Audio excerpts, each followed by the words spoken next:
The night Zhang Minjai introduced another woman as his future wife, while his actual wife sat 12 feet away. Nobody in that ballroom moved. Nobody breathed.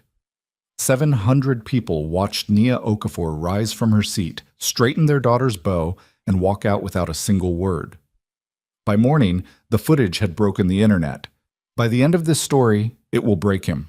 If you're watching from the beginning, drop your city in the comments and hit that like button. Let me see how far this story travels. Now, let's go back to where it all started. The night it ended began the way every catastrophic thing in Nia Okafor's life had. Quietly, with beautiful lighting, and the faint smell of champagne she would never actually drink. Black Phoenix Tower's 42nd floor had been transformed over the course of 3 days into something that existed at the precise intersection of legitimate wealth and criminal theater. The architects of that transformation understood their audience. 700 guests who had spent their careers learning how to look comfortable inside rooms designed to make them feel small. Crystal chandeliers hung from the ceiling like frozen explosions. The Seoul skyline pressed against the floor-to-ceiling windows on all 4 sides, the city burning orange and white 1,200 feet below. Catering staff moved through the space in choreographed silence, carrying trays of food that most guests would touch but not eat, because eating required a kind of vulnerability none of them could afford in a room like this. Nia noticed all of it. She noticed everything, always. It was the quality that had made her indispensable, and the quality that was going to destroy her before the evening was over, though she didn't know that yet. She was 41 years old. She had been in Seoul for 7 years.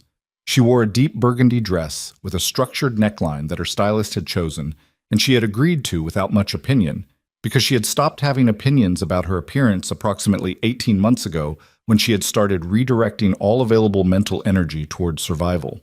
Her hair was pulled back from her face in a style that her mother would have called serious, and her daughter had called pretty, which was the only review that mattered. She sat at the head table, 3rd seat from the left, the position that announced her as significant without announcing her as the most significant, which was the exact calibration of every decision made about her presence in this organization since the day she had married into it. Beside her, Amara was drawing. The child was 6 years old and had inherited her mother's quality of complete absorption. When Amara focused on something, the rest of the world simply ceased to matter. Right now, she was focused on the small sketchbook she carried everywhere, filling a page with overlapping circles and lines that she had explained to Nia earlier were a map of the ocean floor. She was wearing a white dress with a green satin bow at the back, and her hair was done in the small, precise braids that Nia spent 40 minutes every Sunday completing while Amara narrated whatever she was thinking about, which lately had been deep-sea creatures and the concept of pressure. "Mama," Amara said without looking up from her drawing, "why does the fishman keep looking at us?" Nia followed her daughter's peripheral line of sight. Across the room, Hwang Dae-sung, Minjai's chief of security, a man who had worked for the Jong family since before Nia had arrived in Korea, was watching their table with the careful, slightly pained expression of someone who possessed information he had not been authorized to share. He looked away the moment Nia's eyes found him. "He's just being careful," Nia said. "That's his job." "He looks worried." People who are careful often look worried. Amara considered this with the seriousness she brought to all information. "Am I careful?" "You're meticulous," Nia said. "That's better." This satisfied Amara, who returned to her ocean floor. Nia picked up her water glass and took a slow sip and scanned the room again, because she could not stop scanning rooms. It was physiological at this point, a reflex she had developed somewhere in the 2nd year of her marriage when she had begun to understand the precise nature of the world she had entered. Min-jae was not at the head table. He had been present at the start of the evening, moving through the crowd with the controlled ease of a man who had spent his entire adult life inside rooms full of people who feared him. He was 53 years old and looked perhaps 45, lean, precise, with the kind of posture that came not from discipline, but from the complete absence of self-consciousness. He wore authority the way other men wore cologne. When he walked into a space, the space reorganized itself around him without anyone explicitly agreeing to let it. Nia had found this quality electrifying once. She had spent a significant portion of her 30s finding it electrifying. She had stopped finding it electrifying approximately at the same time she had stopped having opinions about her appearance, which was not a coincidence. He had disappeared from the room perhaps 30 minutes ago. She had noted the disappearance and assigned it a low priority, because Min Jae disappeared during his own events with some regularity. There were always conversations that needed to happen in corners and hallways, negotiations conducted through implication and silence that required physical removal from the main space. She had long since stopped tracking his movements as a matter of marital attention and started tracking them as a matter of strategic awareness, which was a distinction she had made cleanly in her own mind without examining what it revealed about the state of the marriage. The evening program was scheduled to begin at 9 o'clock. Min Jae had confirmed this to her 3 days ago in the brief, functional exchange that characterized most of their communication now. A welcome address, a brief presentation on the syndicate's new international framework, language carefully laundered through the consulting firm that managed Black Phoenix's public-facing documentation. A dinner, dancing, the standard choreography of institutional celebration. At 8:47, the lights shifted. Not dimmed, shifted, the way theatrical lighting shifts when something is being prepared. The chandeliers cooled by perhaps 15%. The accent lighting on the stage at the far end of the ballroom intensified. The catering staff withdrew toward the walls. 700 people felt the change in their peripheral vision and turned, because human beings are animals, and animals respond to changes in light. Min Jae appeared from the left side of the stage. He was not alone.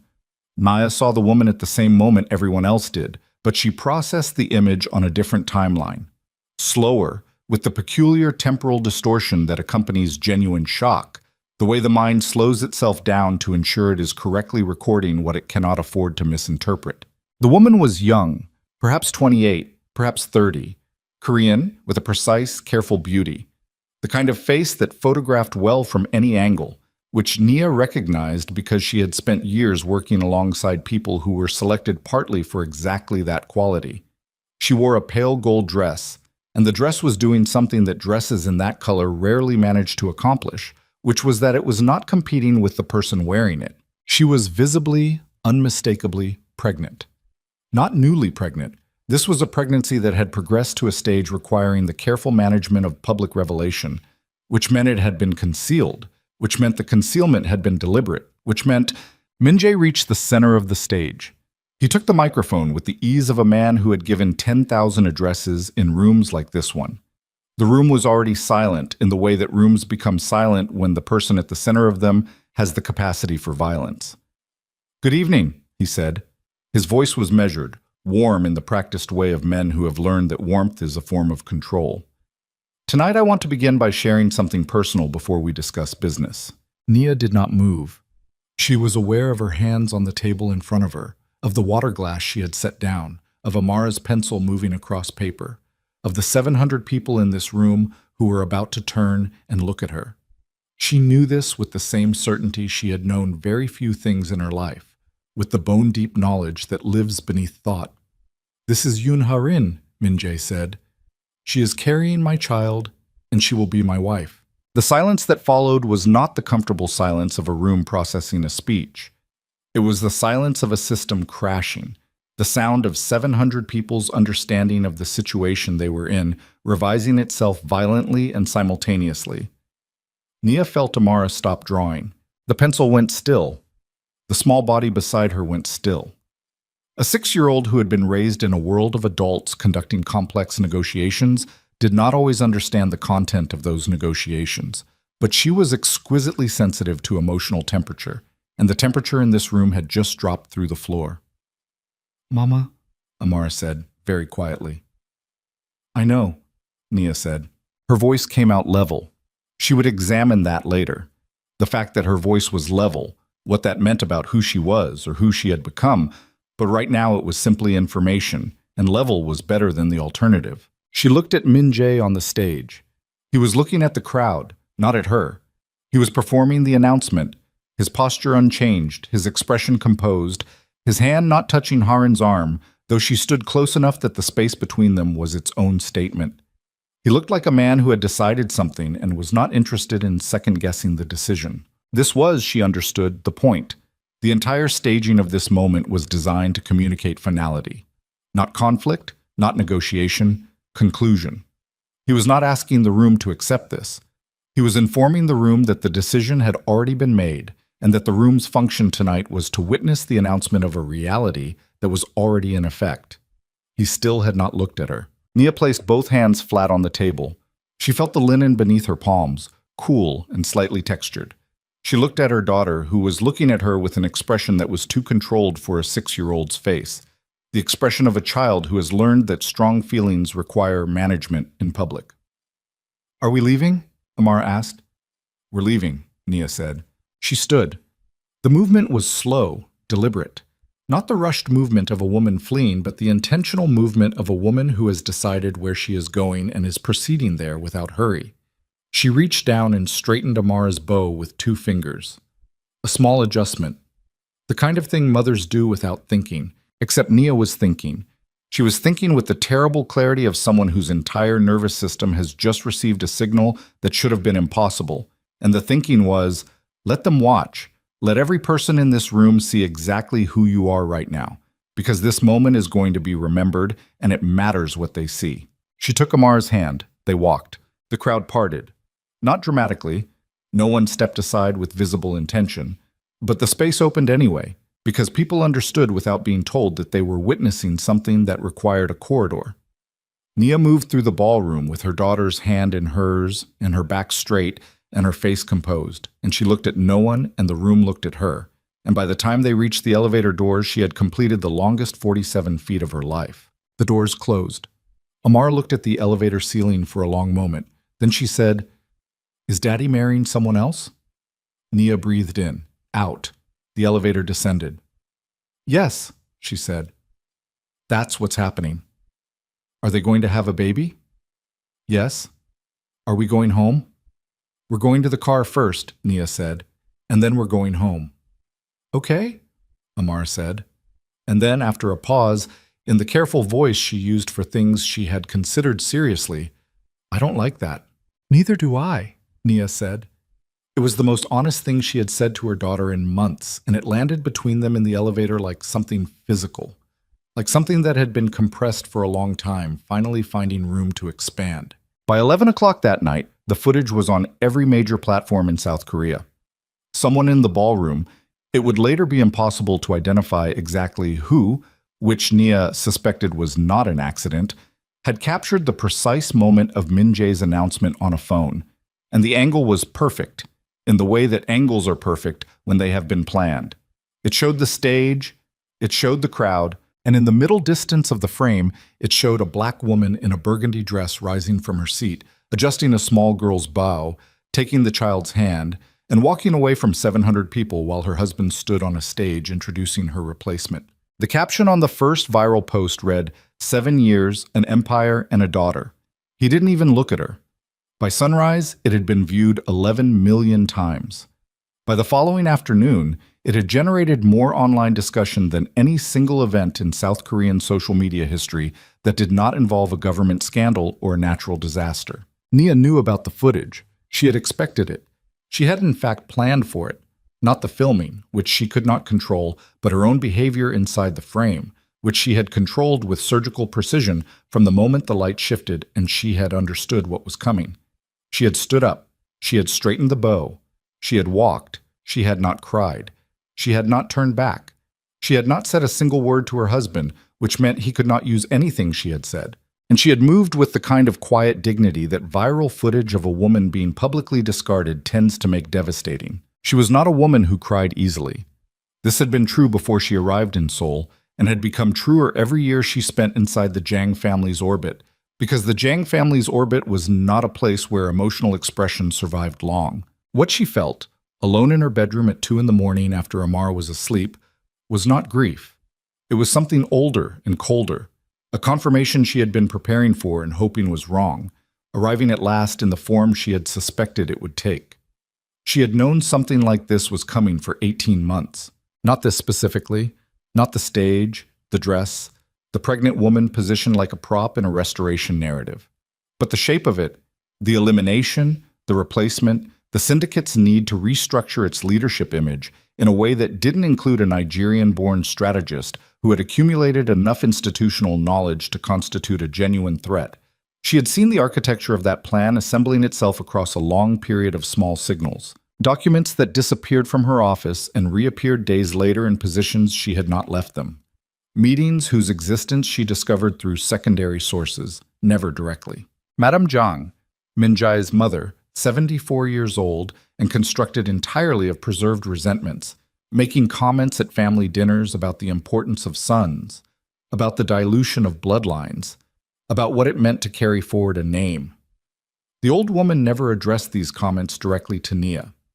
She addressed them to the table, or to Minjay, or to no one in particular, in the way of people who have learned that plausible deniability requires the removal of direct objects. Minjay growing distant. That was the clinical way to describe it. The warmth that had characterized the early years of their partnership, professional and then personal, cooling so gradually that Nia had not been able to identify the precise moment at which it had gone from cooling to absent. He had stopped asking her opinion on things she had previously been consulted on. He had started conducting his mornings differently. Earlier departures, fewer meals shared, conversations in their apartment that functioned as status reports rather than exchanges. She had noticed. She had filed every observation in the methodical mental architecture she had constructed over a lifetime of being one of very few people in rooms full of people who were not like her, which required maintaining a constantly updated model of every relationship in her environment and every risk that relationship represented. She had noticed, and she had not said anything, and she had begun to build. The first attorney she contacted was based in Singapore, a firm specializing in international corporate restructuring, with no existing relationship to any entity in the Black Phoenix network.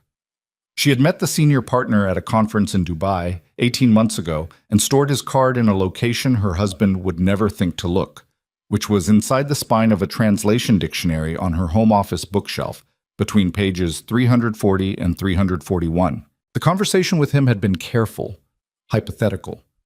She did not use names, she described a scenario. A woman had been instrumental in establishing a series of international business entities, had served as the legal originating officer of those entities, and wished to understand the full extent of her rights and protections relative to those entities in the event of a significant personal disruption. The attorney had listened. Then he had asked several precise questions. Then he had said, in the way of someone delivering information they suspected the recipient already suspected, in the scenario you're describing, if the originating officer's documentation is in order, her position is substantially stronger than the position of anyone seeking to challenge it. Nia had said, I understand, and thanked him and ended the call and stood in her bathroom with the door locked and the tap running because she had learned years ago that running water was the only reliable acoustic privacy in a home staffed by people whose loyalty she could not unconditionally trust. Then she had begun, properly, to build. It had taken her 4 more months to compile a complete picture of the legal architecture of Black Phoenix's international network, not because the information was well hidden, but because she needed to assemble it without triggering any internal monitoring systems that might alert Min Jae or his security apparatus to what she was doing. She moved carefully. She used professional cover, due diligence documentation for a new trade partnership she was legitimately developing, which required her to review the foundational structure of several existing entities. She requested the same documents a senior executive would reasonably request. She read them slowly. She made notes by hand in a notebook that she carried with her at all times, and that she would later take apart page by page and run through a document shredder in a hotel business center 2 miles from her apartment. What she found was both exactly what she had expected, and when she saw it laid out in its complete form, more powerful than she had allowed herself to hope. 8 years ago, before she had married Min Jae, before she had been formally incorporated into the Black Phoenix structure, she had been brought in as an independent consultant to restructure the syndicate's overseas operations. Part of that restructuring had involved establishing a series of holding companies to manage the international trade relationships she was developing. This was standard practice. It was what you did when you were building a network that needed to operate through legitimate corporate channels, rather than directly through an entity with the syndicate's particular institutional history. The holding companies had been established in her name. At the time, this had been a practical decision. She was the consultant, she had the relationships, and using her name provided a layer of separation from the Black Phoenix name that served everyone's interests. The arrangement had been informal. There were no explicit agreements governing what would happen to these entities in the event of her departure, because at the time of their creation, no one had seriously contemplated her departure. She had been a consultant who was about to become a partner and then a wife, and the assumption embedded in every decision made during that period was that her interests and the syndicate's interests were permanently aligned. The African trade corridors she had developed, the European licensing framework, the Southeast Asian distribution partnerships, every international revenue stream that the Black Phoenix Syndicate had built in the past 7 years passed through entities that bore her name. She was not a dependent. She was not an asset. She was not, as she had sometimes felt in recent years, a piece of infrastructure that had been incorporated into a larger machine. She was the machine. She kept building. The financial investigator she retained was based in Geneva and had a professional background in forensic accounting for international arbitration. She had found him through a referral chain so indirect it would take a determined adversary months to trace. A colleague from her earlier consulting career had mentioned him in the context of an unrelated matter. She had asked a single follow-up question, and 3 weeks later she had a name and an introduction that could not be easily linked to her. She gave him a narrow assignment: document the origination history of a specific set of corporate entities and the revenue flows associated with them for the past 7 years. She gave him 3 months and told him to proceed without contacting her, except through a dedicated channel she had established using a device her husband did not know existed. While the investigator worked, she kept doing her job. She continued developing partnerships, managing relationships, attending meetings, reviewing proposals. She did her job at the same level of precision and commitment she had always brought to it, because she understood that any degradation in her professional performance would be noticed and would generate exactly the kind of scrutiny she needed to avoid. She was meticulous. She was present. She delivered. She was also, during this same period, building relationships with 3 senior government officials across 2 jurisdictions, relationships she cultivated carefully through legitimate channels, through the kinds of professional connections that a senior executive in her position would naturally develop, except that she was developing them with a specificity of purpose that went beyond the professional. She needed allies who were not affiliated with the syndicate. She needed people who understood what Black Phoenix was and had reasons of their own to want leverage over it. She found those people. She gave them nothing that compromised her legally. She gave them enough to understand that she might, at some point, become valuable to them, and that, if she did, they would want to have already established a relationship. She was still doing this when the financial investigator delivered his preliminary report in a file she accessed on the dedicated device in the locked bathroom with the tap running. She read it twice. Then she set the device face down on the edge of the sink and looked at herself in the mirror. The woman looking back at her was familiar in the way that the thing you live inside is always familiar. You stop seeing it clearly. The daily exposure bleaches out the detail. You carry it everywhere and therefore see it least of all. She looked at herself with the deliberate attention of someone conducting an assessment, which was the only way she knew how to look at anything. What she saw was a 40-year-old woman who had built something extraordinary in a context that had never intended for her to own it, and who was now standing on the edge of either losing everything or keeping everything. And the deciding factor was not luck or circumstance, but the particular quality of her preparation. She did not feel powerful. She felt tired, which she had learned to treat as information rather than as a problem to be solved. Tired meant she had been working very hard for a very long time. Tired was appropriate. She picked up the device and began drafting the next communication to her attorney in Singapore. That was 4 months before the gala. Now it was the night after the gala, and Amara was asleep, and Naya was sitting at the desk in her home office with a cup of tea that had gone cold and her phone face up in front of her, watching the notification count on the viral footage continue to climb. She thought about Min Jae. She thought about the specific decision to do it in that room, in front of those people, in front of their daughter. She thought about what that decision revealed about his confidence in the situation, that he believed he had structured things sufficiently to weather the fallout, that he believed her response would be emotional rather than strategic, that he believed she was, at the end of it all, dependent. It was almost kind, she thought, how clearly his assumptions about her were written in the way he had chosen to do this. Almost. She thought about Harin, the woman on the stage, the curve of her pregnancy visible in the pale gold dress, The careful way she had held herself upright through what must have been a moment of profound performance anxiety.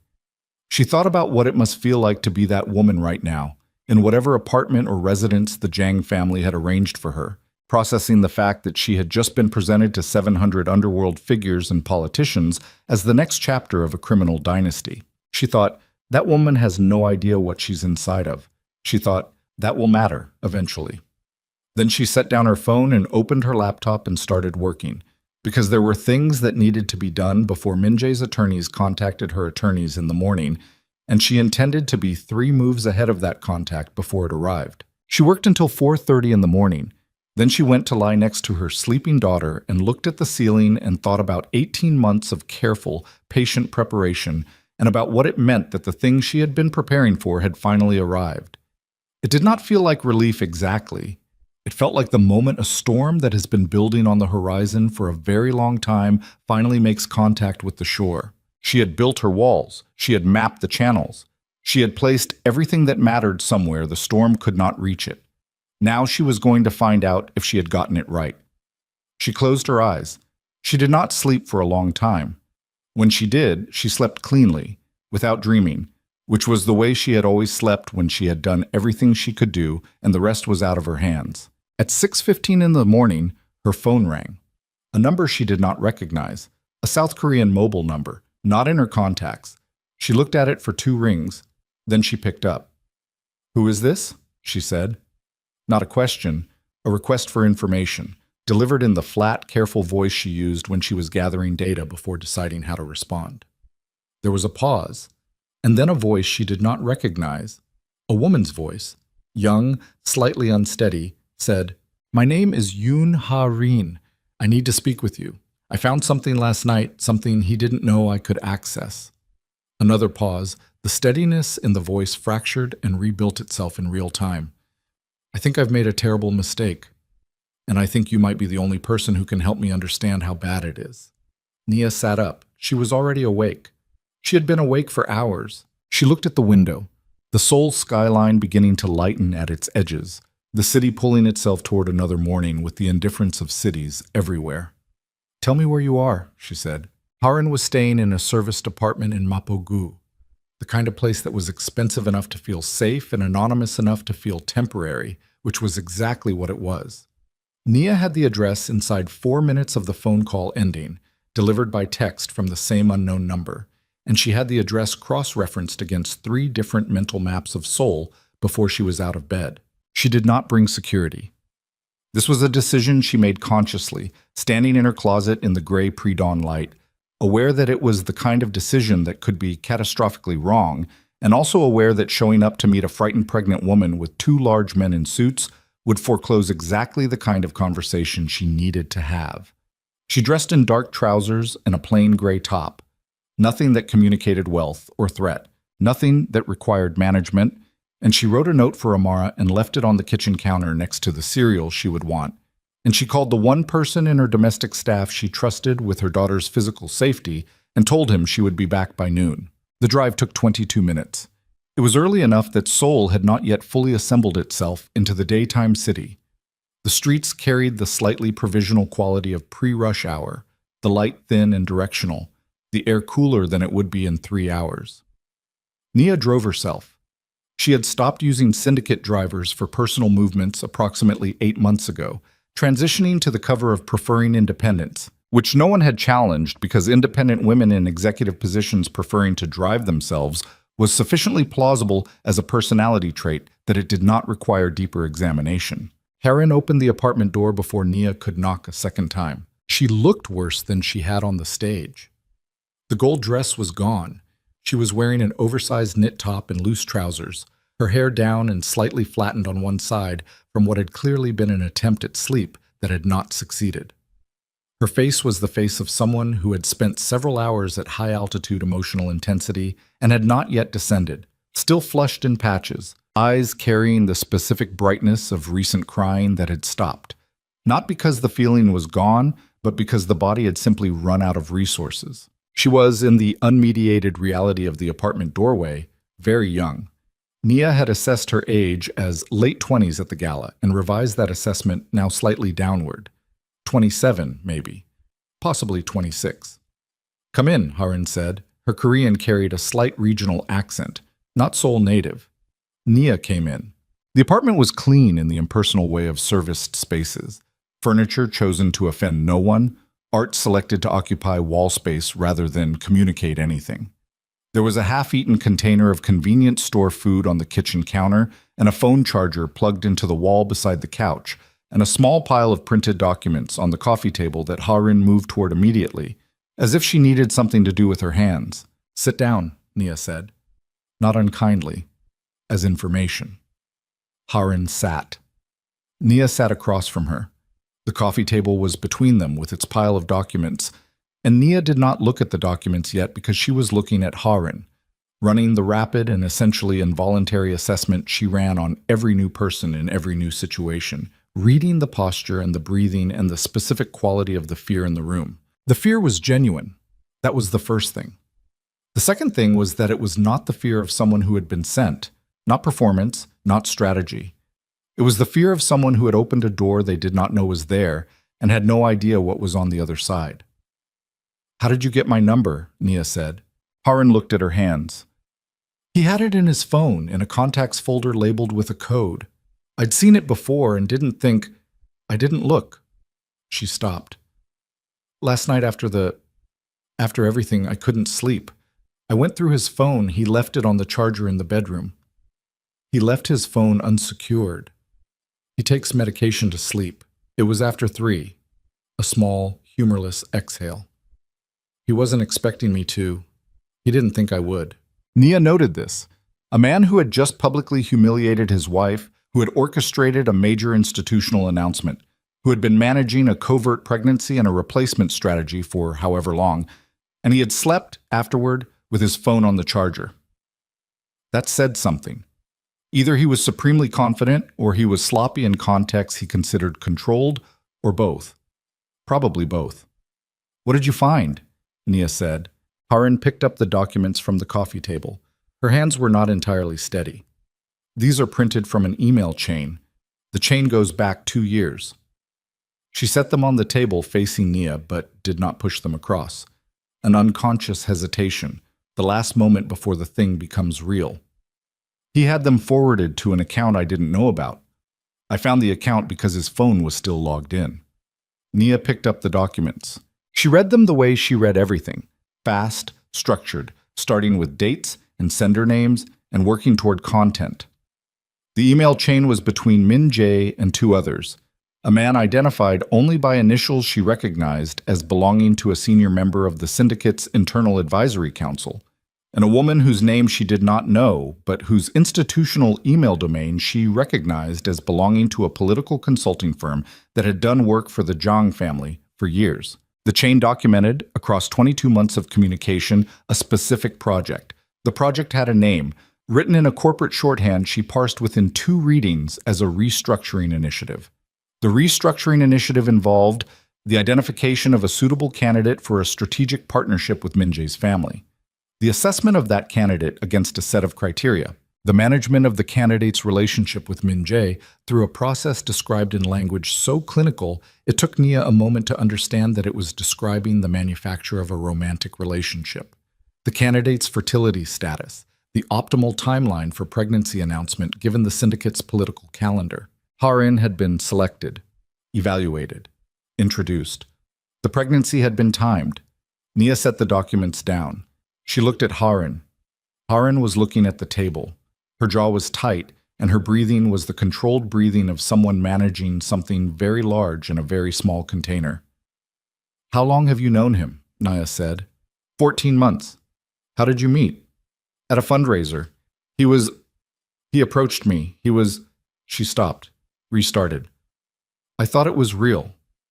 "I know." Harin looked up. Something moved across her face. Not anger, not quite, but the precursor to anger. The moment when the thing that has been managed stops being manageable. "You know, I know what it looks like to be inside something that's been constructed for you," Nia said. "I was inside one for 7 years. The silence between them was not comfortable. It was the silence of 2 women in a room together who have been used as instruments in someone else's narrative, and are now, for the first time, in the same physical space without that narrative mediating what they say to each other. "Why are you here?" Harin said. "You could have ignored the call." "You said you found something." "I did, but you didn't know that when you answered." Nia looked at her steadily. "You're pregnant with my husband's child. You're sitting in an apartment the Jiang family is paying for, holding documents that prove you were selected and managed like a business acquisition. You called the one person in this situation who has a concrete reason to want you to disappear, and you called her at 6 in the morning. She paused. "What did you think I was going to do?" Harin's eyes were bright. "I didn't know. That's why I called you and not anyone else, because I didn't know what you were going to do."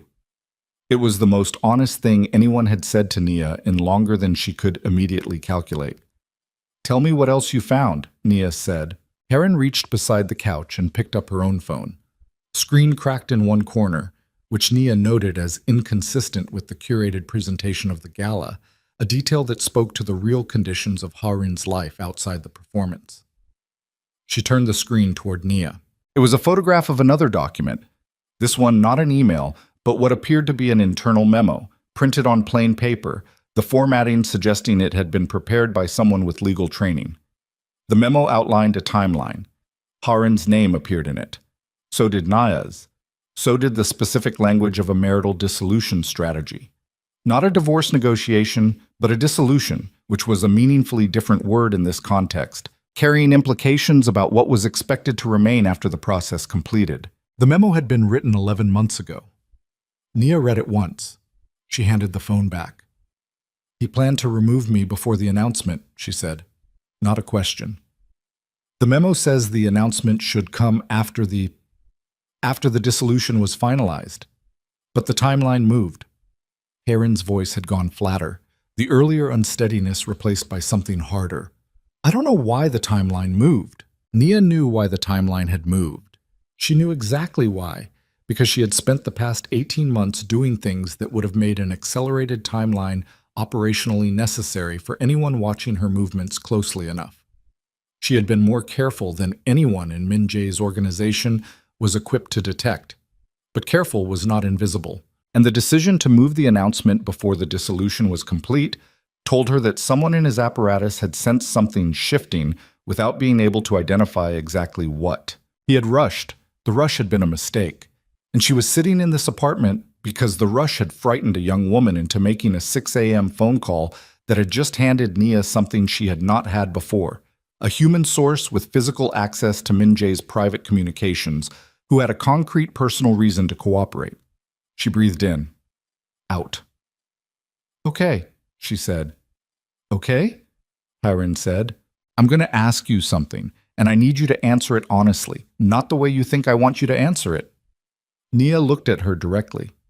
"What do you want out of this situation?" Harin blinked. It was clear this was not the question she had expected. "I want—" She stopped. Her hand moved to her abdomen, not dramatically, but as the automatic movement of a woman who has grown accustomed to this new gravity in her body.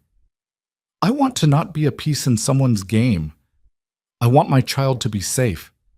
I want—" Her voice cracked, just slightly, and she held it together by what appeared to be a narrow margin. "I want someone to tell me the truth about what I'm inside of, because everyone around him tells me everything is fine, and last night I watched his wife walk out of a room holding their daughter's hand, and nothing about that was fine. The words sat there." Nia held them. "I can tell you the truth about what you're inside of," she said, "but once I do, you can't go back to not knowing, and not knowing is safer in certain very specific ways." "I've been not knowing for 14 months, Harin said. "Look where it got me." This was also honest. Nia respected honesty on a level that was almost physiological. It was rare enough in her daily environment that encountering it produced a response she could feel in the back of her throat, something close to relief. "All right," she said. She spent the next 40 minutes telling Harin the truth. Not everything. She did not expose the specifics of her legal preparation, the attorney in Singapore, the investigator in Geneva. She told Harin what the syndicate was. She told her what Black Phoenix's international operations actually consisted of, behind the legitimate corporate language. She described the political relationships, the structure of influence, the way decisions inside the Jiang family actually got made. She described Madame Jiang's role, the old woman's obsession with bloodline and legacy, the way the succession question had been the subterranean engine of every major organizational decision for years. Harin listened without interrupting. She sat very still, the way people sit when they are receiving information that is reconfiguring their understanding of their own life in real time. She asked 2 questions. Both were precise. The precision told Nia something useful about the quality of her mind. "The documents I found," Harin said, when Nia finished. "Could they help you?" Nia looked at her. "Where are they now?" "On his phone, and I photographed everything, sent to a cloud account he doesn't know about." Nia did not let anything show in her face. Internally, something clicked into place with the solid, specific satisfaction of a well-machined part finding its seat. "Don't send those photographs to anyone," she said. "Don't show them to anyone. Don't tell anyone you have them." "Not even anyone," Nia said. "I'm going to give you a number, an attorney's number, but not here in Singapore. You're going to contact her and tell her I referred you, and she is going to advise you on what your rights are relative to your child and relative to the Jiang family. And you're going to do exactly what she says. And the photographs. The attorney will tell you when and how." Harin absorbed this. Then, "Why are you helping me?" It was a fair question. Nia had been asking herself a version of it since she picked up the phone at 6:15. "Because your child didn't choose this," she said. "And because you called me instead of disappearing, which means you're braver than you think you are. And because—" She stopped. This part was harder to say, not because it wasn't true, but because the truth of it was uncomfortable in the way that things you've understood for a long time, but never spoken aloud, are uncomfortable. "Because Min Jae made a miscalculation about what kind of woman I am, and you're part of what he miscalculated." Harin was quiet for a moment. Then she said, very quietly, "He said you were cold, that you'd stopped caring about the marriage years ago." Nia felt this land, not as pain, as information. The specific shape of what he had told this woman about her, and what that revealed about the story he had constructed for himself about what he was doing. He needed her to be cold. He needed the marriage to have already been hollow, needed to believe that what he had done at the gala was not a betrayal, but a conclusion to something that had already concluded. He had edited the story in the telling, the way people always did, sanding the rough edges off their own actions until they could hold them without cutting themselves. "He's not entirely wrong," Nia said, "but cold and unfeeling aren't the same thing. I stopped performing warmth because I stopped trusting the room it was being performed in. That's not coldness, that's accuracy." Harin looked at her for a long moment. Then she said, "Will you be okay?" The question surprised Nia. It surprised her enough that a beat passed before she answered, which was unusual. "Ask me in 6 months," she said. She stood. She picked up her bag. She looked at Harin one more time, the young woman in the oversized knit top, the cracked phone screen, the documents that had changed both their mornings. "Don't call this number again," she said, and handed Harin a card with a different number on it. "Use this. And Harin—" She paused at the door. "Be careful what you say inside this apartment. Have someone you trust sweep it before you say anything important." She let that land. She watched Harin's face change as it landed. Then she left. She was in the elevator when her phone rang. Not Harin's number. The number she recognized as belonging to Min Jae's chief legal counsel, a man named Bae Jun-seo, who had been with the Zhang family for 2 decades and whose calls she had never, in 7 years, received before 8 in the morning. It was 7:43. She looked at the number for the duration of one floor's descent. Then she answered. "Mrs. Jiang," Bae said. His voice was professional, which was to say it was carefully emptied of the things that voices normally carry. "I apologize for the early hour. I was hoping we could arrange a meeting at your convenience. Today, if possible." "What kind of meeting?" she said. A pause. Precisely calibrated. "A preliminary discussion about certain arrangements." Nia stepped out of the elevator into the lobby. The morning air of Mapogu was coming in through the building's glass doors. Gray and cool. The street outside showing the first commuters, the first delivery vehicles, the city coming online. "Tell Mr. Jiang," she said, "that I'll meet with his attorney when my attorney is present, not before." Another pause. Of course. Shall I? I'll have my attorney contact yours, she said. Today. She ended the call. She stood in the lobby for 4 seconds. Then she took out her personal phone, not the device, not the work phone, the personal phone she had carried for years, and she dialed the Singapore number from memory. It rang twice. I need to move the timeline, she said when the attorney answered. Something accelerated overnight. A beat. I'll explain everything, but I need you to file the preliminary protections this morning. All of them. Everything we prepared. The response was immediate and professional and calm. She listened. She confirmed. She ended the call. Outside, Seoul was fully awake now, the street alive with movement, the light breaking through the buildings at the angle it broke at this hour, clean and slightly brutal, the way Seoul light was in the morning. A city that did not gentle itself for anyone. She walked to her car. She sat behind the wheel. She placed both hands on it at 10 and 2, and she sat for a moment in the precise stillness of someone who has just watched the thing they have been building toward begin to move, and who understands that from this point forward the pace is no longer theirs to set. Bae Jun-seo would report to Min-jae within the hour that she had refused a direct meeting and had indicated legal representation. Min-jae would understand what that meant. He would understand it quickly, and when he did, the next move would come fast. She expected it within 24 hours, possibly less. She did not know yet the specific form that move would take. She had prepared for 3 likely forms and had contingencies for 2 unlikely ones. But there was a 5th possibility she had not fully resolved, and she was aware of it the way you were aware of a structural question in a building, not with panic, but with the steady, unignorable attention that an unresolved question demands. What she had not fully accounted for was Madame Zhang. The old woman had been quiet since the gala. No calls, no messages, no intermediaries. In a family where Madame Zhang's silence was unusual and her usual state was intervention, the quiet was not reassuring. It was the quiet of someone who was positioning. And Madame Zhang, whatever else she was not a woman who positioned without knowing exactly where she intended to land. Nia started the car. She had been wrong about one thing. She saw it clearly now, sitting in the Mapogu street with the engine running. She had spent 18 months building against Min-jae. She had cataloged his assets, his networks, his legal exposures.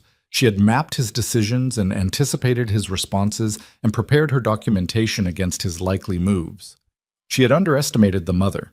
And if Madame Zhang had been running a separate operation this entire time, parallel to Min-jae's, possibly without his full knowledge, then the documents Bae Jun-seo wanted to discuss this morning were not the primary threat. The primary threat was something she hadn't seen yet. She pulled into traffic. Somewhere across the city, in the Black Phoenix Tower office that had been his father's before it was his, Jang Min-jae was receiving a report. She did not know its contents. She did not know yet what Madame Zhang had set in motion. But she knew, with the cold, clean certainty she had learned to trust above all other signals, that she was about to find out. The call from Singapore came at 11:47 that morning, and Nia knew from the first 2 seconds of her attorney's voice that something had already gone wrong. Choi Yeon-hee, the Singapore attorney's sole associate, the woman Nia had designated as her local point of contact for exactly this kind of rapid escalation, did not waste time on preamble. She was 44 years old and had spent 2 decades in international corporate law, and she had the quality that Nia valued above almost everything else in a professional. She delivered bad news at the same velocity as good news, without modulating her tone to soften the impact, because softening the impact wasted the seconds you needed for response. The Mapogu filing, Choi said. There's a problem. Nia was in her home office. Amara was at school. The apartment was quiet in the way it was only quiet when her daughter was not in it. A different quality of silence, less inhabited. She had been sitting at her desk for 3 hours, working through the documentation her Singapore attorney had confirmed receiving, organizing the sequence of moves she had mapped out across the past 18 months into the operational order they now needed to follow. Tell me, Nia said. The primary holding company, the one registered in your name, the one the African corridor runs through. There's a secondary registration, filed 8 months ago in a different jurisdiction, Cayman Islands. The filing lists a co-registrant. Nia's hand tightened around the phone. Who? A beat. The co-registrant is listed as Zhang Industries Global, a subsidiary of the Black Phoenix parent corporation. The filing was processed through a nominee director service, a firm in Nassau. It's structured to look like a standard corporate governance update. Routine, the kind of thing that gets processed without triggering review flags. Someone filed a co-registration on my company, Naya said. Flat. Not a question, a statement that needed to be said aloud to be believed. 8 months ago, yes. Who signed it? Another beat. Longer. The signatory on the nominee service documentation is a name I don't recognize, but the instruction chain, the emails authorizing the filing, which the Nassau firm retained as a matter of standard practice. Those emails originate from a corporate address within the Black Phoenix legal structure. Choi paused, but not from Bae Jun-seo's office. The address belongs to a separate internal counsel, someone operating out of what appears to be a family office rather than the main corporate structure. Nia already knew. She knew before Choi said it, the way you know the answer to a question the moment before it is asked when you have been working toward that answer for long enough. Madame Zhang's family office, she said. Yes. The silence that followed lasted 4 seconds. Nia counted them the way she counted everything. Not compulsively, but because counting imposed a structure on time that made time manageable. And right now, time needed to be managed very carefully. What does the co-registration actually do? She said. In its current form, it gives Zhang Industries Global a minority stake in the holding company, small enough that it doesn't trigger mandatory disclosure requirements under the jurisdictions involved, but large enough to create a legitimate basis for a legal challenge to any unilateral restructuring. If you move to separate the company from the Black Phoenix network, they can file an injunction arguing that a co-registered party has not consented to the restructuring. The injunction won't win, ultimately, but it could delay proceedings by... Choi stopped. Conservatively, 6 to 18 months. 6 to 18 months. In which time the syndicate's attorneys would work every available angle. In which time the political relationship she had built would be subjected to pressure she could not predict. In which time Harin's documentation sat in a cloud account that Madame Zhang's people might find. In which time Amara grew 6 to 18 months older inside a situation that had not been resolved. When were you going to find this, Mas? Naya said. Not to Choi.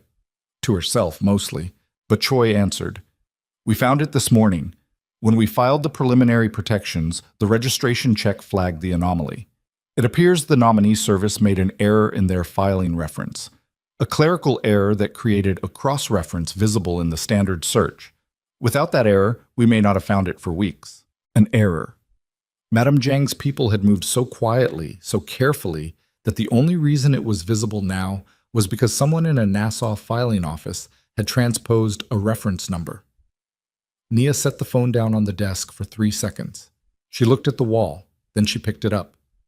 Can we challenge the co-registration itself, she said, on the grounds that I didn't consent to it? Yes, and we will. But the challenge process runs through the Cayman jurisdiction, which means, even with an expedited filing, minimum 4 months. And the challenge will be contested by Madame Zhang's attorneys. By Zhang Industries Global's attorneys, yes, Nia breathed. In through the nose, out through the mouth, the way she had taught herself to breathe in high-pressure situations starting approximately in year 2 of her marriage, when she had understood that high pressure was not a temporary state, but the permanent climate of the world she had chosen. File everything we have, she said. Every preliminary protection, every documentation of origination, everything we prepared. File it today, all of it. If they want to spend 6 months in jurisdictional combat over a co-registration, they can spend 6 months. But I want every other piece of this locked before they have time to find another angle. There's a risk in filing everything at once, Choi said carefully. It signals the full scope of what we've prepared. Once they see the complete picture of your legal position, they already know the scope, Nia said. That's why Bae called this morning. That's why the timeline accelerated. She was thinking as she spoke, the words arriving slightly ahead of the completed thought in the way they did when she was operating at the edge of her processing capacity. They moved the gala announcement early because they sensed I was moving. They filed the co-registration 8 months ago because they were already planning the legal barrier before the public announcement. They knew. They've known I was preparing, they just didn't know exactly what I had. A pause. File everything, all of it, today. Choi said she would, and she would call with confirmation by 4. And she ended the call with the professional economy of a woman who understood that efficiency was its own form of care. Nia set the phone on her desk. She looked at her hands. The co-registration changed the shape of everything. Not terminally. The legal position was not destroyed. The origination documentation was still hers. The fundamental architecture of what she had built was still intact. But the timeline she had planned for, the clean, controlled separation she had mapped out with such precision, was now contaminated by a variable she had not placed there and could not fully control. She had underestimated the mother. She had known it this morning in the car, had felt it as a cold certainty, and she had still been too slow. She needed to understand exactly how much Madame Zhang knew and how long she had known it, and she needed to understand it before the 4 o'clock confirmation call, because after 4 o'clock, the filings would be visible and the window for certain kinds of assessment would close. She picked up her phone again and called a number she had stored under a restaurant name, a small practical fiction that she maintained across all her contacts as standard operational habit. The number belonged to a man named Oh Seung-tai. He was 56 years old, and he had spent the first 30 years of his career inside the Korean intelligence community. And he had spent the past 9 years consulting privately for organizations whose interests occasionally required the kind of institutional knowledge that only came from having once operated inside the infrastructure you were now mapping. Nia had been introduced to him 14 months ago through one of the government officials she had been carefully cultivating, and she had brought him into her preparation 6 months after that, giving him a specific and narrow assignment: monitor the internal communications structure of Madame Zhang's family office and report any anomalies in activity pattern. He answered on the second ring. "I need to meet," she said. "Not by phone." 2 hours, he said. "A location." He ended the call. She left the apartment at 12:40. Oh Seung-tai preferred a specific type of meeting location. Not restaurants, not offices, not anywhere with fixed security infrastructure. He preferred moving vehicles or outdoor spaces with clear sightlines and sufficient ambient noise to prevent directional audio surveillance. Today it was a riverside walkway in Yeouido, where the Han moved gray and wide and the wind off the water was strong enough that conversations disappeared into it within 4 feet. He was already walking when she arrived, hands in his jacket pockets. His posture, the particular posture of a man who has learned to appear simultaneously alert and completely relaxed, which was a skill that took years to develop and was, when you knew what to look for, completely unmistakable. She fell into step beside him without greeting. "The family office," she said. "How long has it been running a separate operation from the main syndicate structure?" He walked 3 paces before answering. "The separation has been operational for approximately 2 years. The family office began diverging from the main structure roughly 6 months after the expansion into Europe started generating significant independent revenue. She was running her own play while Min Jae ran his. The mother and the son have different objectives," Oh said. "Mr. Jang wants the empire to continue growing internationally. The mother wants the empire to remain Korean. Those are compatible objectives only up to a certain point, and beyond that point they become competitive." Nia processed this. She doesn't want his international network. She wants the domestic foundation. She wants the succession to go to a son with Korean blood who will prioritize the domestic political relationships that the Zhang family built over 30 years. The international expansion has been, in her view, a distraction from the core asset. Oh's voice was neutral, the way voices were neutral when they had been trained out of editorial. "Your departure solves 2 problems for her. It removes the architect of the international expansion, which weakens the expansion's institutional momentum. And it provides the occasion for installing a successor relationship that produces the lineage she wants." Nia stopped walking. He stopped 1 pace later and turned partially toward her, maintaining the orientation of someone in casual conversation rather than confrontation. "She's not supporting him," Nia said. "She's using him." "She has been using him," Oh said, "since his father died." The wind came off the river. Nia felt it against her face. Cold, direct, indifferent.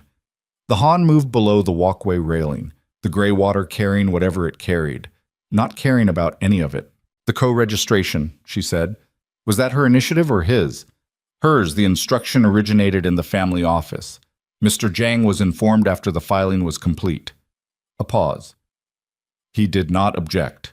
He did not object, which meant he had known, for 8 months, that his mother had inserted a legal mechanism into the structure of Nia's company without Nia's knowledge or consent, and he had continued to meet with her, to operate beside her, to share a residence and a daughter with her, while that mechanism sat in a Cayman registration waiting to be deployed. She had known the marriage was over.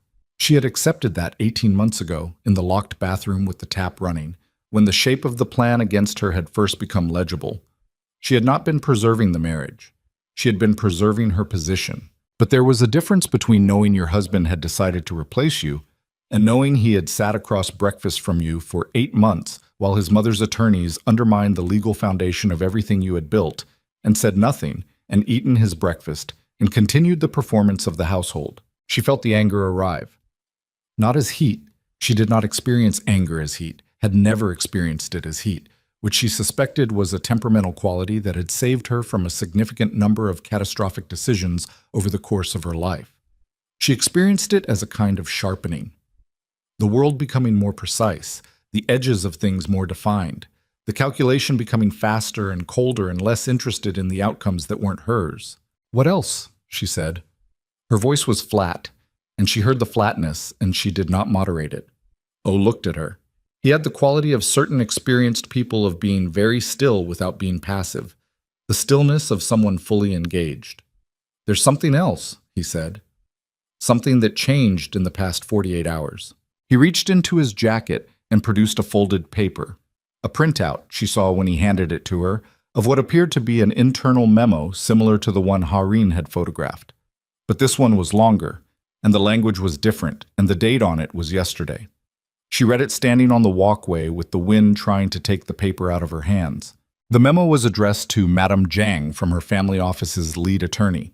It was a brief, and what it briefed was this, that Nia's movements over the past 18 months had been more thoroughly monitored than Nia had known. Not her legal preparations specifically, those remained, as far as the memo indicated, beyond the monitoring apparatus's ability to fully map, but her relationship building with government officials. 3 names were cited, with dates of meetings and summaries of what the monitoring apparatus believed those meetings had covered. The summaries were incomplete, inaccurate in specific ways, but accurate enough that someone had been watching. The memo recommended action. Specifically, that before Nia's legal preparations could be fully activated, a preemptive move be made to neutralize her government relationships by providing those officials with curated information about Nia's role in structuring certain of the Black Phoenix's less legally defensible international arrangements. It was a framing operation. They were going to redefine her from architect to co-conspirator, and if they reached those officials before she did, "When is this being actioned?" she said. "The indication is tomorrow morning," O said. "Possibly tonight." Tonight. She folded the paper. She handed it back to him. She looked at the river. The framing operation changed everything. Not the legal position. The documentation of her originating role in the entities was clear enough that co-conspirator framing would not survive serious scrutiny. But it would poison the government relationships she had spent 14 months building before those relationships had produced their intended value. Officials who received compromising information about a contact, even information that was incomplete and curated, had institutional reasons to distance themselves, to protect their own positions, their own exposure.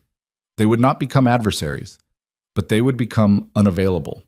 And unavailable was almost as bad, given what she needed from them in the next phase. She needed to reach them first. 3 people, 3 different offices. Tonight, which meant, she checked the time on her phone, 6 hours, because the working day ended at 6 and contact after hours required the kind of urgency that generated its own set of problems. 6 hours to reach 3 officials and provide them with a version of the situation that inoculated them against the curated version Madame Jiang's people were preparing to deliver. She turned away from the river and began walking back the way she had come, and O fell into step beside her because he understood that the meeting was not over until she said it was over. "I need you to do something," she said. "Within reason," he said. "I need you to identify the specific channel Madame Jiang's office is using to contact those officials. Not to block it, to monitor it. I need to know the moment contact is initiated. That's a narrow window. Yes. And if contact initiates before you've completed your own outreach? She walked. The walkway ended at a set of stairs leading back up to the street level, and she climbed them without slowing. Then I improvise, she said. She was in the car when her personal phone rang. Not the device, not the Singapore line, her personal phone. The number was Amara's school. She felt her entire body recalibrate toward a different frequency of alarm. The parental alarm, which operated on a completely separate channel from the strategic alarm and was, if anything, faster. She answered immediately. Ms. Okafor. The school administrator's voice was careful in the specific way of someone delivering information they have been told to deliver carefully. There's been a situation this afternoon. Amara is fine. She's safe. She's with the school counselor. But there was an incident during lunch. A group of older students confronted her about something they'd seen online. Nia's hand tightened on the steering wheel. Something about her family, the administrator continued. There was some... Amara is physically fine. I want to be clear about that. But she's upset, and she's asking for you. The footage. The 11 million view footage of her mother walking out of a ballroom, 12-year-olds with phones and lunch breaks, and the complete absence of comprehension about what cruelty cost. I'm coming now, Nia said. She ended the call and drove. Her mind split, the operational track continuing to run its calculations, the parent track flooding every available channel. 6-year-old children who had been raised inside careful protections encountered the unprotected world at unpredictable moments. And the unprotected world was not gentle and did not care that the child had done nothing and understood nothing and was 6 years old and had been drawing maps of the ocean floor the night her father announced his replacement family. She drove, and she thought, and she felt the specific quality of this moment.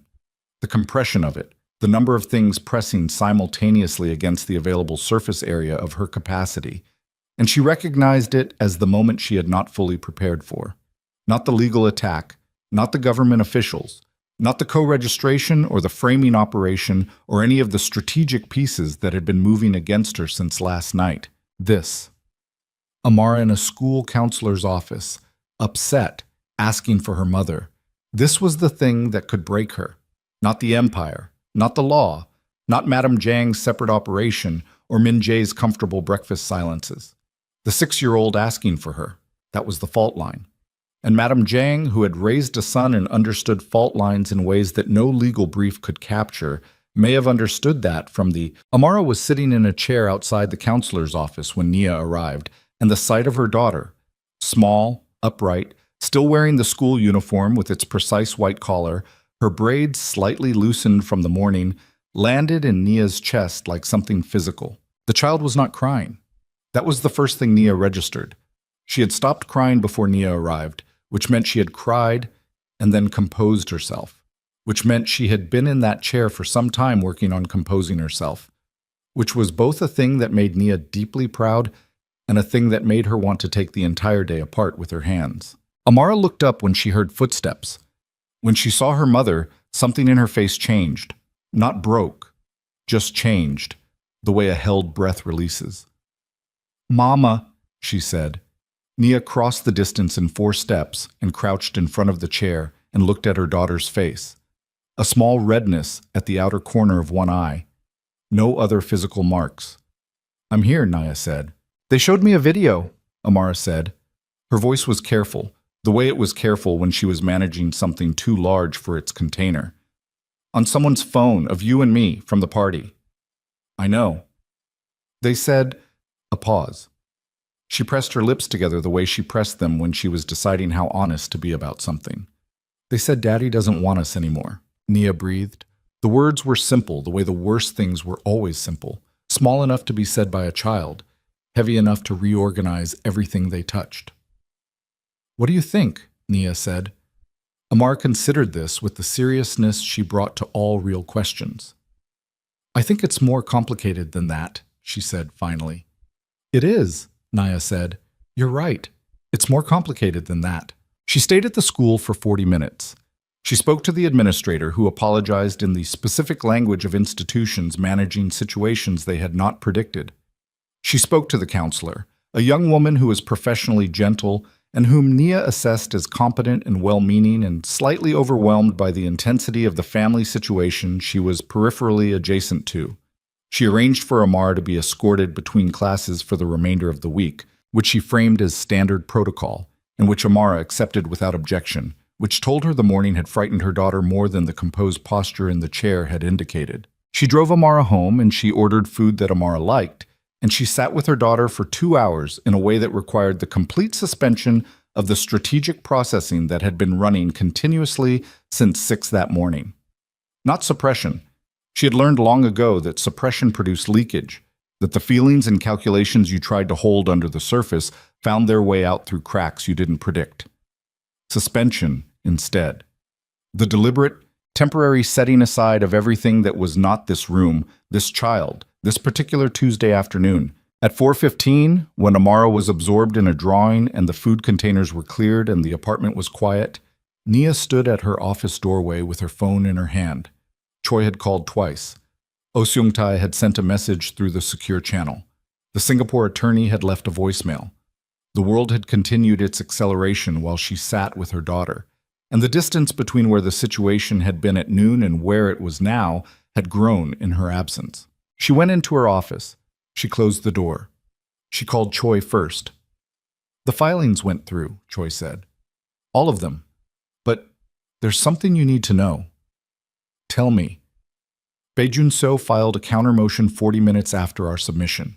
It's not contesting the origination documentation directly.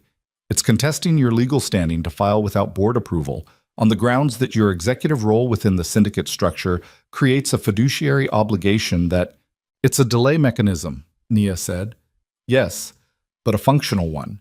The judge assigned to the initial review is known to proceed cautiously on contested standing questions. We're looking at a hearing date." "When?" "The request is for 60 days. 60 days. In 60 days, the framing operation Madame Zhang's office was initiating tonight could have reached all 3 officials. In 60 days, Ha-Rin's documented evidence could be located and suppressed. In 60 days, the momentum that a rapid, clean separation would have generated, the investor panic, the media narrative, the cascading effect on syndicate credibility, would have dissipated into the long attrition of legal proceedings. They were trying to freeze her, not defeat her legally. They could not defeat her legally, and they likely knew it. They were trying to turn a sprint into a siege because they had more resources for a siege. "Contest the timeline," Nia said. "File for an expedited hearing. Every ground we have. We're already preparing it, but I need to be direct with you. The expedited request will be opposed, and the outcome is not certain." "Nothing is certain," Nia said. "File it." She ended the call and opened the message from O. The message was 2 lines. The first line was a time, 7 p.m. The second line was a location she recognized as the name of a private club in Gangnam that was used by the specific category of person who required membership-based environments to conduct conversations they could not have in restaurants. She stared at the message for a moment. Then she called him. "What is this location?" she said. "Madame Zhang is meeting with one of your 3 officials tonight," O said. "The meeting was arranged this afternoon. Dinner, 7 o'clock. The official is Deputy Minister Kwan." Of the 3 relationships she had built, his was the most critical. He sat on the oversight committee that had jurisdiction over 2 of the regulatory frameworks most relevant to Black Phoenix's domestic operations. She had spent 5 months developing the relationship, meeting him 4 times in professional contexts, building the kind of trust that government officials extended only when they had been given sufficient reason to believe that their own interests were being protected. If Madame Zhang reached him first— "Is the meeting confirmed?" she said. "The reservation is confirmed. The old woman's car left the tower 20 minutes ago." 20 minutes ago. 40 minutes to Gangnam in evening traffic. She had, if she left now, possibly 20 minutes before Madame Zhang arrived at that club. She stood very still in the center of her office. What she was considering was not in the prepared plan. The prepared plan involved controlled, sequenced contact with each official through established channels, arranged meetings, documented conversations, a careful layering of information that positioned her as a cooperative source rather than a desperate one. What she was considering instead was showing up, unannounced, at a private club, and inserting herself into an evening that was being orchestrated specifically to undermine her, and conducting the most important conversation of her professional life in a context she had not prepared and could not control. Everything in her training, her instinct, her 18 months of careful preparation said, do not do this. Everything else said, if you don't do this, Quan sits across from Madame Zhang for 2 hours and your version of events doesn't exist. She went to the door of the office and opened it. Amara was still drawing. She could see her daughter's bent head from the doorway. I need to go out for a few hours, she said. Amara looked up. Tonight? Yes, I'm calling Park Ajosi to stay with you. He'll order dessert. This landed acceptably. Amara returned to her drawing. Okay, Mama? Yes.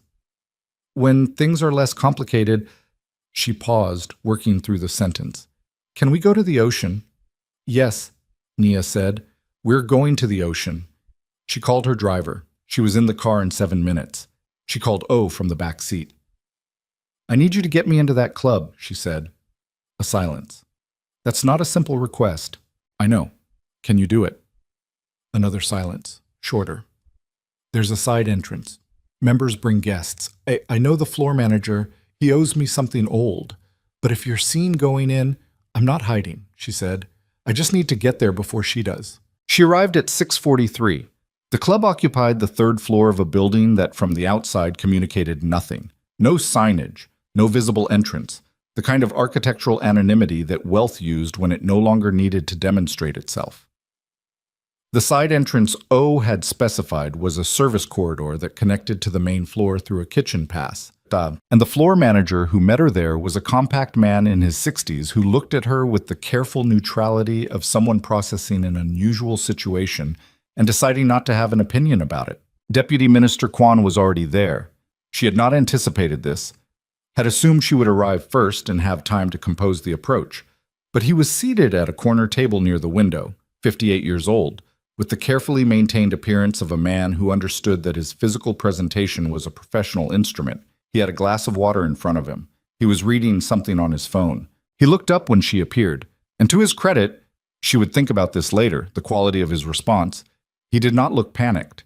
He looked surprised, and then he looked at her with the expression of a man who is performing a rapid reassessment of the evening he had expected to have. She crossed the room and sat across from him without asking. Ms. Okafor, he said. Deputy Minister? She placed her hands flat on the table. I know who you're meeting tonight, and I know why. I need 10 minutes before she arrives. He looked at her for a moment. This is highly irregular. Yes, she said. 10 minutes. He set his phone down. He sat back. The gesture was not hostile. It was the gesture of a man creating space in which to receive information, which was what she had been counting on.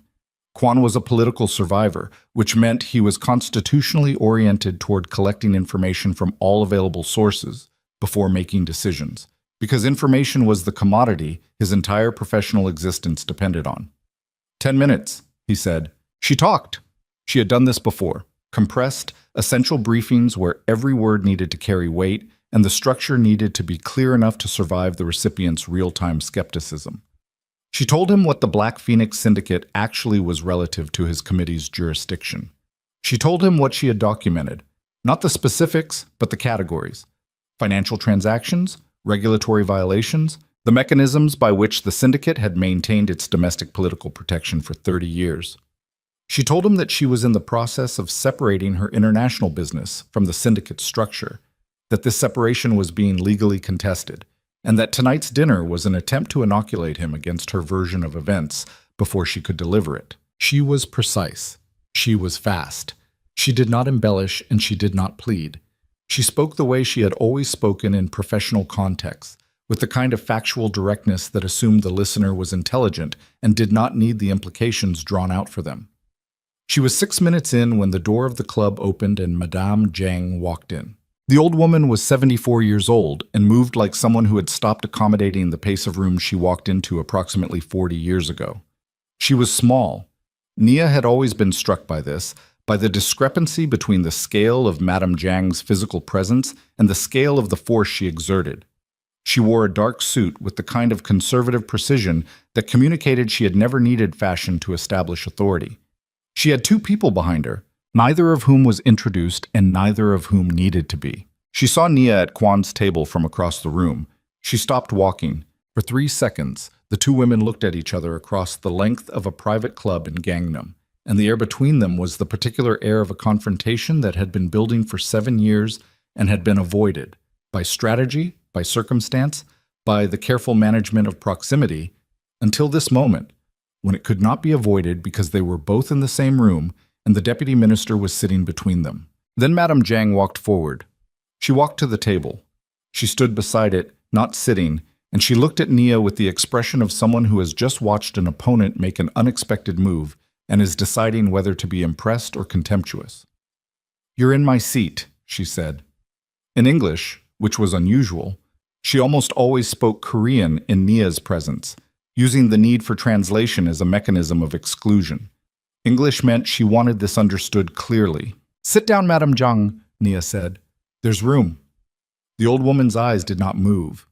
They were dark and extremely still, the eyes of someone who had learned long ago that visible emotion was a resource expenditure that rarely generated adequate return. "You're embarrassing yourself," Madame Jiang said. "Coming here like this." "I'm having a conversation," Nia said. "You're welcome to join it." Kwan was sitting very still between them with the expression of a man who has stumbled into a room where the structural properties of the building have turned out to be significantly different from what the floor plan indicated. Madame Jiang pulled out the chair across from Kwan, the chair that would have placed her facing Nia directly, and sat. She set her bag on the table with a precision that was itself a statement. She looked at Kwan. "Deputy Minister," she said, "I apologize for the disruption. I had expected a private dinner." "As had I," Kwan said carefully. "Whatever she's told you tonight." "I haven't finished," Nia said. Madame Jiang looked at her. "Yes," she said, "you have." The word landed like a closed door. And then Madame Jiang did something Nia had not anticipated, which was that she reached into her bag and placed a folder on the table and slid it toward Kwan without drama, without emphasis, as if delivering a document was the most ordinary thing happening in this room. "I had intended to share this with you over dinner," Madame Jiang said to Kwan, "but since we're all here—" Kwan looked at the folder. He did not open it. "What is this?" Nia said. "Documentation," Madame Jiang said. "Of the specific transactions Ms. Okafor personally authorized between 2019 and 2022. Transactions that created certain legal exposures for the international entities she is currently attempting to claim sole ownership of." She did not look at Nia while she said this. She continued looking at Kwan. The question of who built the empire is less interesting than the question of how it was built and what was done in its building. Nia looked at the folder on the table. She did not reach for it. Her hands were flat on the table, and she kept them flat because she knew with absolute certainty that what happened in the next 30 seconds was going to determine the shape of the next 6 months. She knew what was in the folder, not the specific documents, she could not know those, but the category of what was possible. There were transactions in the early years of the African corridor development that she had authorized because Min Jae had told her they were necessary, and she had trusted him and had not yet understood the full nature of what she was inside. She had stopped authorizing that category of transaction in 2022 when she had understood it clearly enough to refuse it. But 2019 to 2022 was 3 years, and 3 years of transactions in the international development of a criminal syndicate's revenue network was not a folder that could be dismissed. Madame Jiang had been holding this for years. She had assembled it carefully, had waited for the precise moment when it would do the most damage, and she had brought it tonight in a handbag to a dinner reservation in Gangnam with the composure of a woman delivering a verdict she had written a long time ago. Deputy Minister Kwan looked at the folder. Then he looked at Nia. His expression was unreadable in the way that the expressions of experienced political operators were unreadable, which was to say that something was happening behind it that he had learned to keep entirely off his face. "I think," he said carefully, "that I need to excuse myself for a few minutes." He stood. He left this table without touching the folder. He crossed the room toward the corridor that led to the restrooms, moving with the measured pace of a man buying himself time to decide what to do with what he had just been handed. And Nia and Madame Jiang were alone at the table. The ambient sound of the club continued, soft music, the murmur of other conversations, the movement of staff. Everything surrounding them proceeded as if the air between the two women at this corner table were ordinary. Madame Zhang looked at her, really looked at her, for perhaps the first time in 7 years, not the performance of looking that characterized most of their interactions, but actual attention, the kind that preceded real speech. "You built something real," the old woman said. The tone was not complimentary, it was the tone of a military assessment. "I didn't expect that. I thought you were another clever foreigner who would become comfortable and then become manageable." A pause. "You were not manageable." "No," Nia said. "But you made errors," Madame Zhang said. "In the beginning, when you trusted him. Those errors are in that folder." "And what do you want?" Nia said. "For the folder." The old woman's expression did not change. "I want you to withdraw the legal filings, all of them. I want you to accept the dissolution terms Bay prepared, which are generous, more generous than you deserve, given the exposures in that folder. I want you to take your daughter and go back to wherever you came from and build whatever it is you want to build somewhere that is not inside my family's house." Nia looked at her. "And the co-registration will be dissolved. You will be paid fairly for the originating interest. Your daughter will receive a separate settlement. All of it will be clean and documented, and there will be no further legal action in any direction." The offer was, on one level, rational, generous even, by the standards of the situation. An exit with resources, with legal clean hands, with documentation that protected Amara's future financial security. She could take it. She could walk out of this club tonight and call Singapore and instruct them to begin a controlled wind-down, and in 6 months she would be somewhere else, building something else, with enough capital and enough institutional knowledge to start over at a level that most people never reached in a first attempt. She could take the offer. She looked at the folder on the table. She looked at Madame Zhang's hands, folded precisely, with the patience of someone who has been patient for a very long time and has learned that patience was not the same as waiting. It was a form of pressure. She thought about Amara in the school counselor's office.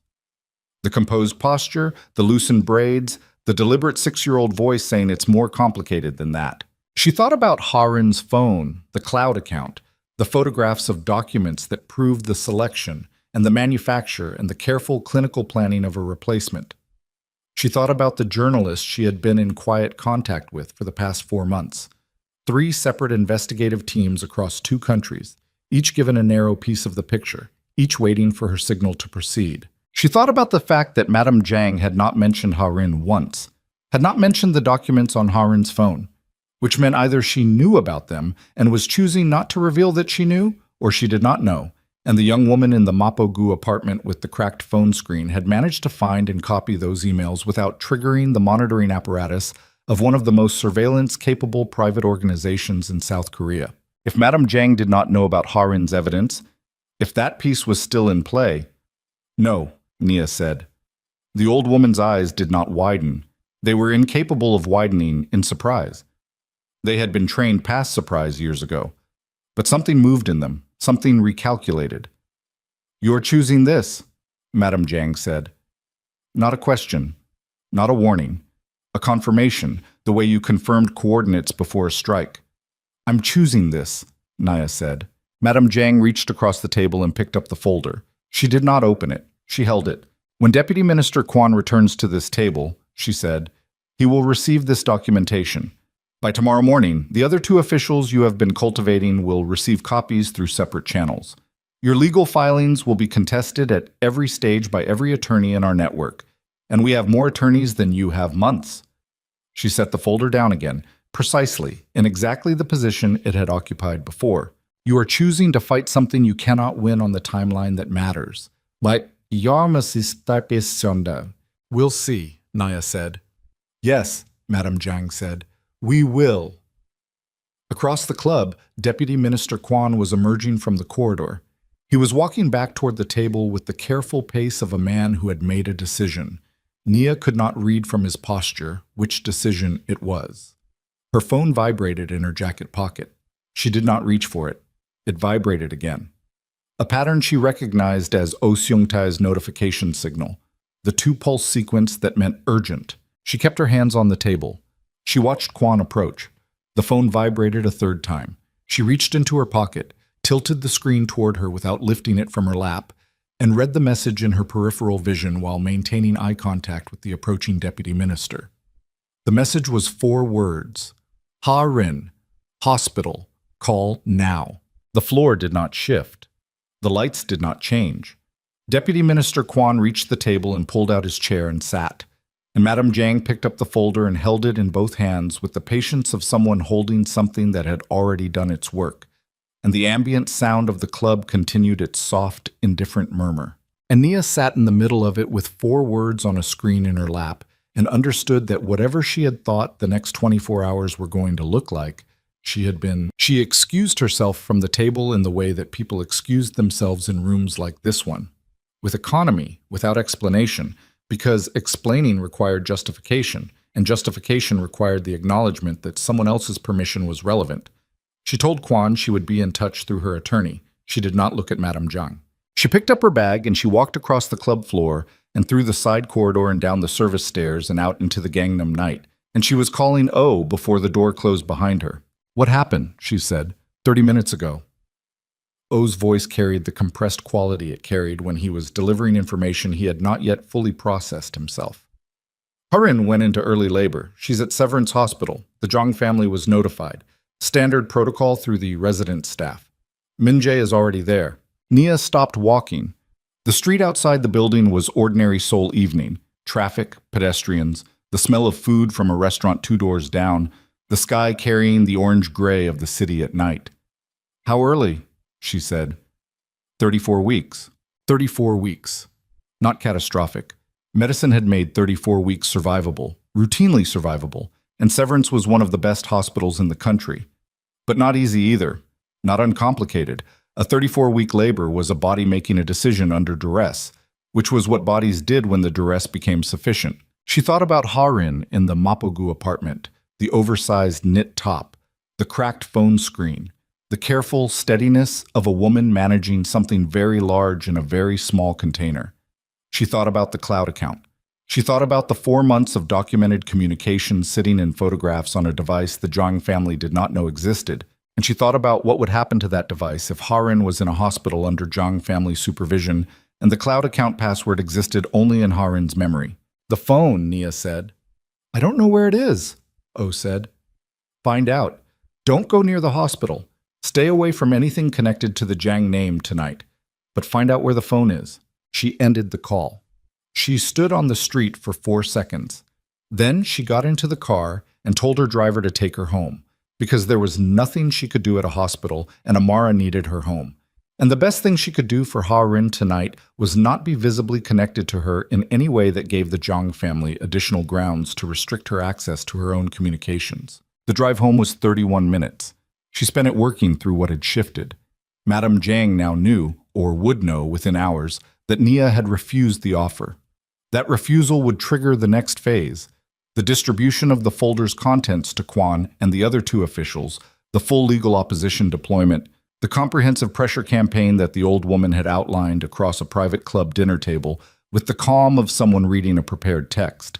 What Madame Zhang did not know, what Nia was increasingly confident she did not know, was Harin. Not the pregnancy, not the labor, which the family knew, but the phone, the cloud account, the 22 months of email documentation that a young woman had photographed in the hours after the gala and sent to an account that existed outside the Jiang family's visibility. She needed that evidence to reach the journalists before the folder reached the officials. She worked the phone for the remainder of the drive. She called the Singapore attorney and gave new instructions. 2 additional journalists to receive specific documentation packages. The timing moved from the planned window to immediate authorization to proceed without further confirmation from her. She called Choi and told her to file a formal response to Bei's countermotion before the close of business tomorrow. The most aggressive response they had, the one that contested not just the standing argument, but the entire basis of the syndicate's legal claim to contest the separation. She sent 3 text messages through the secure channel to sources she had been managing for months. Compact messages, 2 or 3 words each, the kind that served as release signals for preparations already made. She got home at 9:47. Amara was asleep. which Parkajosi confirmed with the particular relief of a man who had managed a 6-year-old through an evening that had required more negotiation than anticipated. Nia thanked him, walked him to the door, and stood in the hallway of her apartment for a moment in the quiet. The quiet was different at night, populated differently. The sounds the building made, the HVAC, the distant traffic, the particular acoustic quality of high floors, were the same sounds they always were. But at night, they were the only sounds, and that made them audible in a way the day never permitted. She went to her daughter's room. She stood in the doorway. Amara was asleep on her side, one arm extended toward the edge of the bed, her braids spread across the pillow. The sketchbook was on the nightstand where she always left it, the pencil clipped to the cover. The small face in sleep had the unguarded quality that waking faces in Nia's world almost never had. No management, no calibration, just the absolute honesty of unconsciousness. She stood there for 2 minutes. Then she went to her office and worked until 2 in the morning. At 6:43 the following morning, Oh Seung-tae sent a message. 3 words. Phone is safe. She read the message twice. Then she sent back a single word. Good. What had happened was this. Harin had given birth in the early hours to a boy, 34 weeks and small, but breathing, and placed immediately into the NICU, with the prognosis that competent medical staff at a well-resourced hospital gave to 34-week infants when no other complicating factors were present. Cautious, directional, watchful. Harin's phone had been in the bag she had packed for the hospital, and that bag had been with her, not in the apartment, not accessible to the resident staff who would have logged its contents. The cloud account was intact. The photographs were intact.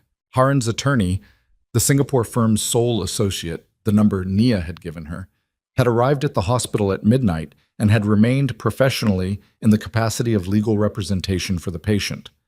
The Zhang family's presence at the hospital had been managed through that buffer. Nothing had been accessed that should not have been accessed. The boy had not yet been named. The first news article published at 7:15 that morning. Not one of the 3 journalist contacts she had provided documentation packages to. Those investigations were still being verified and prepared, which was the correct process and which she had known would take days rather than hours. This article was from a general news source, driven by the viral footage and the subsequent social media attention, and it was asking questions rather than providing answers. Questions about the nature of the Zhang family's international operations, about the legal status of the corporate entities associated with them, about the identity of the woman in the burgundy dress, and what role she had played in building the empire she had walked away from. The questions were the right questions. The questions were the beginning. By noon, 2 more articles had appeared. By 3 in the afternoon, a financial news outlet had published a piece specifically about Black Phoenix's international revenue structure and the question of legal ownership of the offshore entities. A piece that cited no specific sources, but whose accuracy in describing the corporate architecture told her that someone inside the investigative chain she had established had begun to move. Bae Jun-seo called her attorney at 4. The call was logged and relayed to Nia within the hour. Its content was a request for a direct meeting, not a legal proceeding, not a formal channel. A meeting between principals. She recognized this. It was the call that came when the legal strategy had encountered resistance and the person directing it wanted to assess whether a different approach was available. It was the call that meant the plan was not proceeding as planned. She authorized the meeting for the following morning in her attorney's office with both legal teams present and a precise time limit. That evening, she cooked dinner. Not from delivery, not arranged by staff. She cooked, standing at the stove in her kitchen with Amara on a stool at the counter, narrating the deep-sea documentary she was watching on a tablet. The domesticity of it was not lost on her. The deliberate absurdity of making rice and soup in the middle of a crisis that was generating national news. She did it anyway because Amara had asked, and because the act of standing at a stove and making food for a child was one of the few activities that made the day's particular quality of noise stop for long enough to hear something else. "Mama," Amara said during a commercial break in the documentary, "is our family different now?" Nia stirred the soup. "Yes," she said, "our family is different now. But it's still our family. It's still our family." Amara considered this. Like how a sea cucumber is still a sea cucumber even after it changes shape. Nia turned from the stove and looked at her daughter. exactly like that. The meeting the following morning lasted 4 hours. She sat on one side of the conference table in Choi's office, with Choi on her left and the Singapore attorney on video screen to her right. Bae Junseo sat across from her with two additional attorneys, and which she had not expected, Min Jae. He came in behind Bae and sat at the far end of the table from her, and he looked at her and she looked at him, and the 7 years between them occupied the space between their chairs with a density that was almost physical. He looked tired. She had not seen him look tired before. He had always carried the particular quality of the constitutionally energized, the people who move through the world at a frequency slightly higher than the ambient rate. The tiredness on him now was not just lack of sleep. It was the tiredness of a structure that has been supporting more weight than it was designed for over a period longer than it could sustain. She looked at him and felt very little. Not nothing.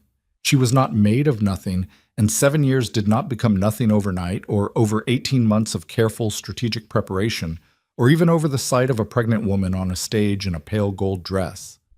But what she felt was less than she would have predicted if she had predicted it, which she had not, because she had not had the bandwidth to predict her own emotional state. It was something quiet and not angry, something in the register of an old wound that had scar tissue over it.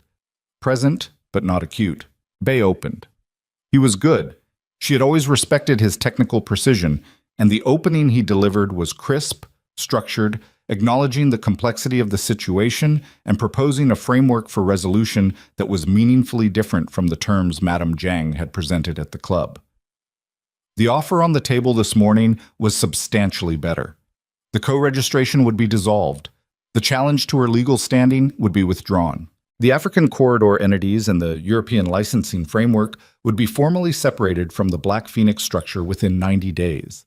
She would receive a clean, documented exit. In exchange, the documentation she held, the financial records, the transaction histories, would be formally surrendered, and its use in any public forum would be permanently enjoined. She listened without interrupting. When Bae finished, she looked at her attorneys, and then she looked at Min Jae. "Step out," she said to the lawyers. Bae looked at Min Jae. Min Jae nodded. The attorneys from both sides filed out into the hall with varying degrees of visible discomfort, and Choi closed the conference room door behind her, and Nia and her husband were alone in a room for the first time since before the gala. The silence was different from all the silences of the past 2 days. It was personal in the way that silences between people who have shared a bed for years were personal, full of the accumulated texture of ordinary time, which was somehow harder to be inside than the dramatic time.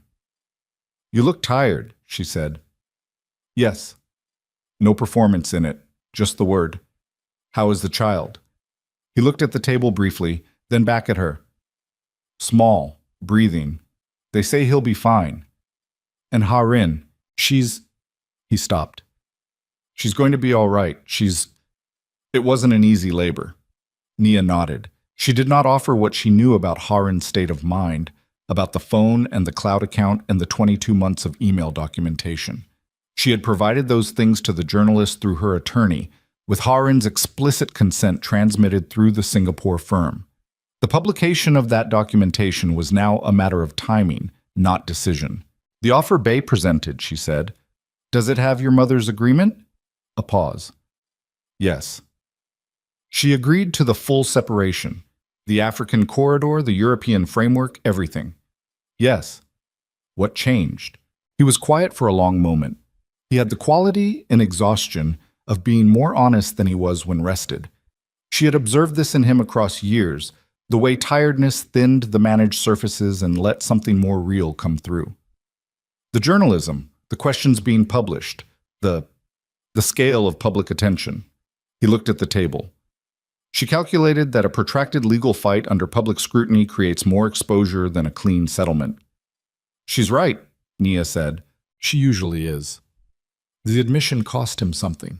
She could see it cost him, not in dramatic terms, not in the register of a man breaking, but in the smaller register of a man who had spent his life inside the certainty of his own position, encountering, at 53, the particular texture of being wrong in a way that could not be quietly corrected.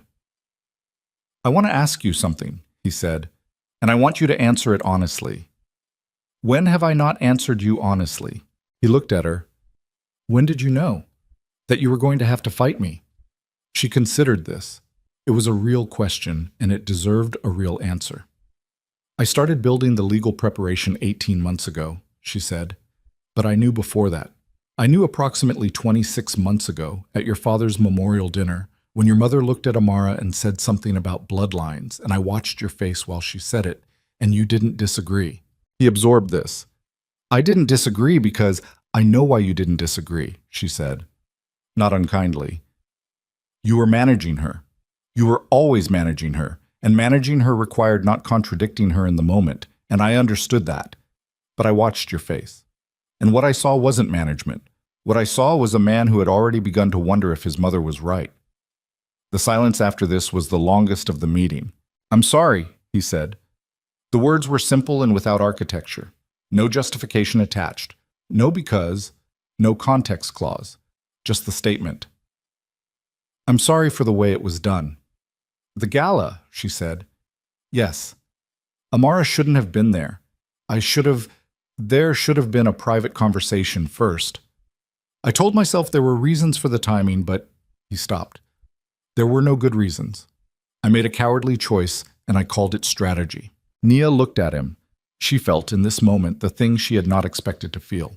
Not vindication, not relief, not the hot satisfaction of having been right about something. She felt something quieter, something that existed in the space where the anger had been before the anger finished its work and left. Amara needs her father, she said. Whatever the rest of this is, the legal process, the companies, all of it, Amara needs her father to be present in a way she can count on. Not the gala version, not the managed version, the actual version. I know, he said. I need you to commit to that before we go back to the lawyers. I commit to it. Not to me, she said. I don't need your commitments to me anymore. To her, to Amara. He was quiet for a moment. Then, to Amara. Yes. She stood. She went to the door and opened it, and the attorneys filed back in with the careful speed of people who had been listening for the sound that meant the private part was over. The meeting lasted another 90 minutes. The settlement terms were negotiated in the clinical language of corporate restructuring, and when they were complete, they were documented and initialed by both parties pending formal execution. And Bae Jun-seo shook hands with Choi with the professional cordiality of two people who had been adversaries and were now processing the conclusion of that adversarial status, and Min-jae left without further conversation, and Nia stood at the window of the conference room and watched the city below while her attorneys assembled the documentation. The first major investigative article published 3 days later. It was not from the journalists she had provided documentation to. Those were still in production, still being verified. The careful work of investigation that required time to do correctly. This article was from a financial outlet that had been independently working the story from the public record, following the questions raised by the first round of coverage. It reported on the corporate structure of Black Phoenix's international operations, on the legal contest over the offshore entities, on the settlement that had been reached. It was accurate. It was carefully sourced.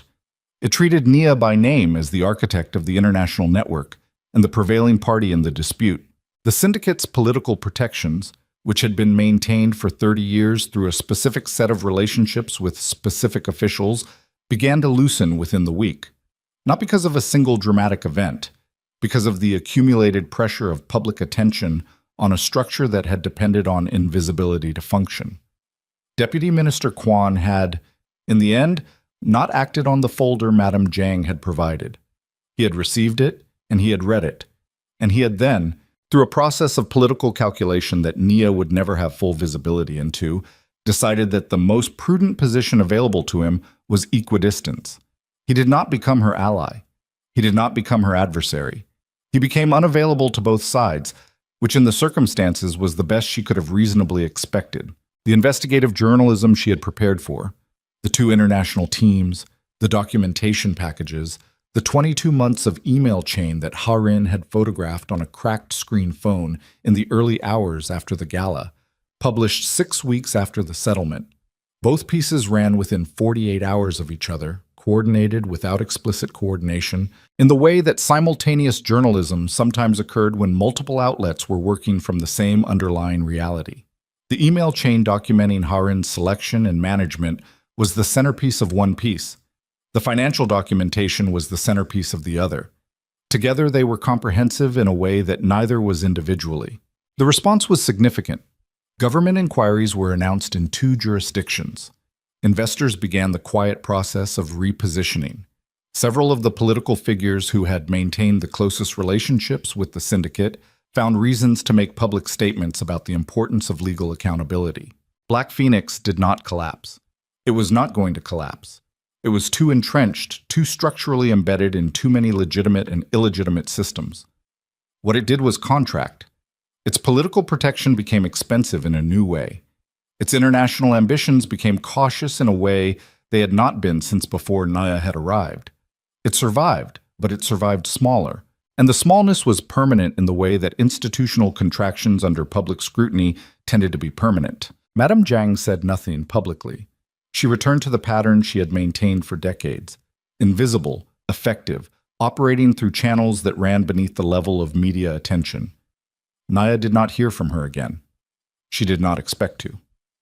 The old woman had made a calculation, had acted on it, had encountered a counter-calculation she had not fully anticipated, and had absorbed the result with the composure of someone who had been in adversarial situations for 50 years, and understood that absorbing defeat cleanly was itself a form of strategy.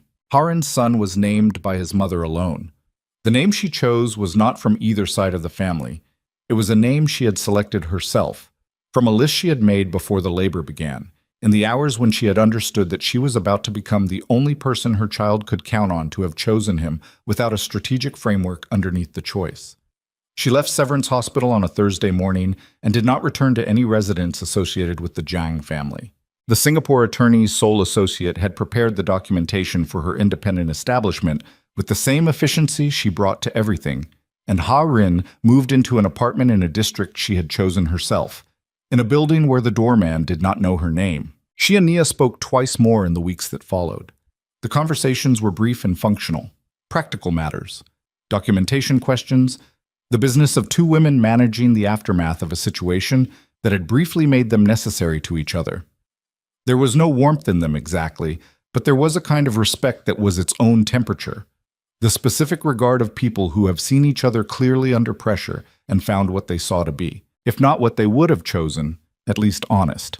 Okafor Global Holdings was formally registered 6 weeks after the settlement. The name was not dramatic in intent. It was simply her name, the one she had carried since before Korea, before Minjai, before the Black Phoenix Tower, and the 42nd floor, and the Charity Gala with its crystal chandeliers and 700 witnesses to the moment her previous life publicly concluded. It was her name because it was hers, which in the circumstances was reason enough. The company's first quarter exceeded projections by a margin that her financial team described, in the measured language of financial teams, as remarkable. The African corridor partnerships, freed from the overhead of the syndicate's institutional baggage, generated revenue at a rate that the original models had not projected for another 2 years.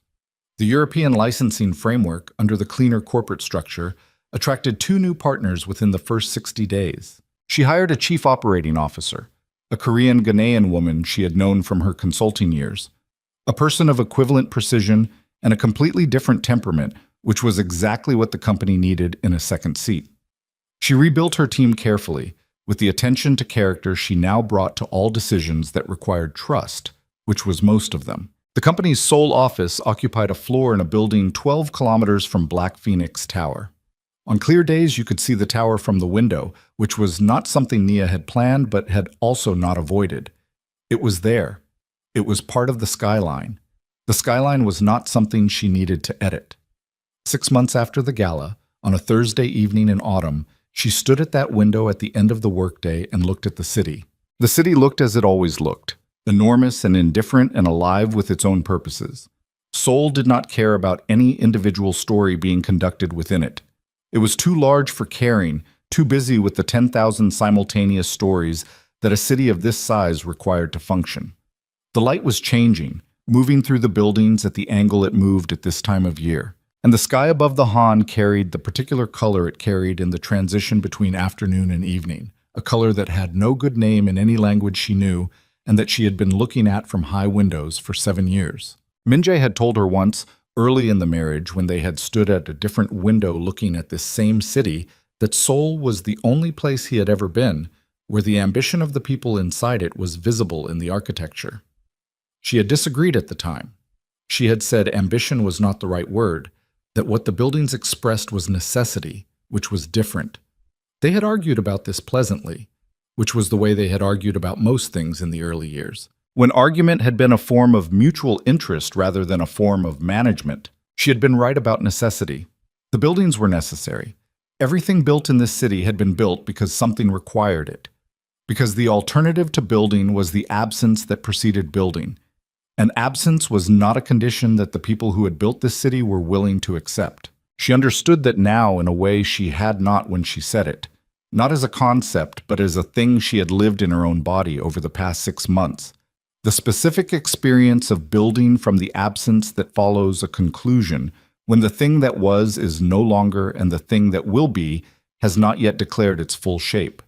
It required a tolerance for the interim that she had not known she possessed until she was inside it, and it turned out she did. She heard footsteps behind her and turned. Amara was in the office doorway, still in her school uniform, her backpack on one shoulder. She had come directly from school to the office in the arrangement they had settled into, which Amara had declared she preferred to going home first, and which Nia had agreed to because Amara's preferences about the shape of their days had become, since the gala, a thing she attended to with new care. "You were looking at the city," Amara said. "Yes." "You do that a lot now." "Yes," Nia said. "I suppose I do." Amara walked to the window and stood beside her. She was 6 years old and would be 7 in the spring, and she had grown in the months since the gala with the speed that children grow when they are encountering a great deal of reality in a short period. Not taller, particularly, but denser in some way, more present. She looked at the city with the same focused absorption she brought to her sketchbook, which was the absorption of someone taking inventory. "Can you see the Black Phoenix Tower?" she said. Nia pointed. Amara looked. She was quiet for a moment, then, "It's not as big as I thought." "It's the same size it's always been," Nia said. "I know, but it seemed bigger before." She considered this with the seriousness she brought to things she was working out for the first time. "Maybe it's because we're in a different building now." The logic was impeccable. "Maybe," Nia said. They stood at the window together. The city moved below them, indifferent as it had always been, busy with its 10,000 purposes. The light continued its change, the sky above the Han moving through the color with no good name. In the NICU at Severance, a boy who had been named by his mother alone was past the critical weight and had been moved to a standard room. And his mother was learning in real time the specific knowledge that nobody teaches you because you can only acquire it through the experience of it. In a building on the other side of the Han, in an office that occupied 3 floors and carried the name of the family that had built it across 30 years, a man who had once been the most certain person Nia had ever known was learning something similar. The knowledge you only acquire through the loss of the certainty you had mistaken for truth. She did not wish him harm. She had examined this in herself with the rigor she brought to self-examination, which was considerable, and she had found that what she wished for Min-jae was not harm, but something more complicated. The hope that he would eventually understand what he had lost in terms of what it had actually been, rather than in terms of what it had cost him. That was a different kind of reckoning. It was slower and less dramatic and more permanent. She could not give it to him. Nobody could give it to him. It was either going to arrive on its own terms, or it was not going to arrive. She had her own reckoning to continue. There were mornings when the accumulated weight of the past year arrived before she was fully conscious, and she lay in the gray pre-dawn air and felt the total of it. The marriage, the preparation, the gala, the sessions, Harin's phone call at 6:15, the Gangnam Club, the folder, the meetings, the filings, the journalism, the building. All of it present at once, the way things were present in the state between sleeping and waking when the mind had not yet organized the day into manageable sequence. She lay inside that feeling and she let it be present, because she had learned that the feelings you tried to compress found their way out through cracks you didn't predict, and she preferred to feel things in the place she had designated for feeling them. Then she got up. She made coffee. She packed Amar's lunch for school. She went to work. It was not triumph. It was not the clean, bright resolution of a thing completely accomplished. It was the ordinary continuation of a life that had been rebuilt from the ground up while still being lived. The patched together, forward-moving, continuously unfinished business of a person who had chosen to stay in the city where her child was growing up and her company was growing, and the skyline contained, visible from her office window, the building where a version of her life had concluded. She had told Min-jae she had not sought revenge. This was true in the technical sense and true in the deeper sense. She had not organized herself around his destruction, had not dedicated her energy to ensuring his suffering, had not needed his failure to define her success. What she had done was simpler and harder. She had organized herself around her own continuation, around Amara, around the work, around the specific quality of presence that the past year had made possible by stripping away the managed surfaces and the strategic performances and the accumulated compromises of a life conducted at the center of someone else's story. She was at the center of her own story now. This was not a statement she would have thought to make before, because it was the kind of statement that sounds obvious until you understand, through the specific experience of not being at the center of your own story, what it actually means. Amara shifted beside her. "Can we go to the ocean soon?" she said. "You said we could go to the ocean." "I said yes to the ocean," Naya said. "Pick a weekend." Amara turned from his window immediately, already thinking. "Not this one. The next one. Can we take the sketchbook?" "We can take the sketchbook." "I want to draw the actual ocean, not from a documentary."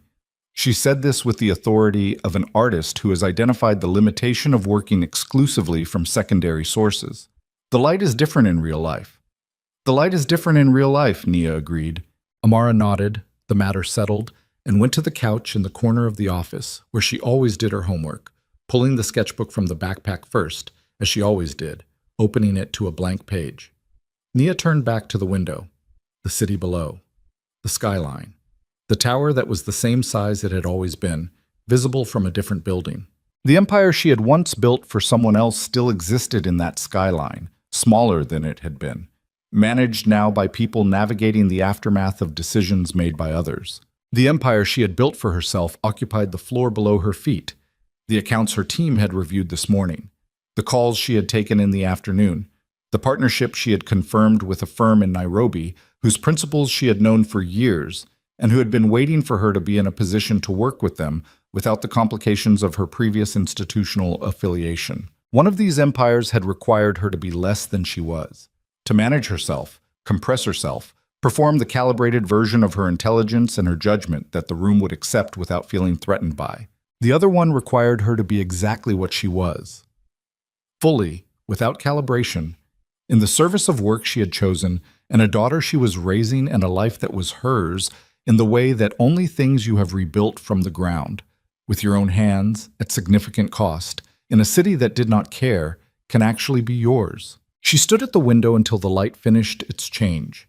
Then she turned away from the skyline and went to sit with her daughter, who was drawing the ocean from memory, getting the light completely wrong and absolutely right at the same time, the way children drew things before they learned to be afraid of what they couldn't yet see.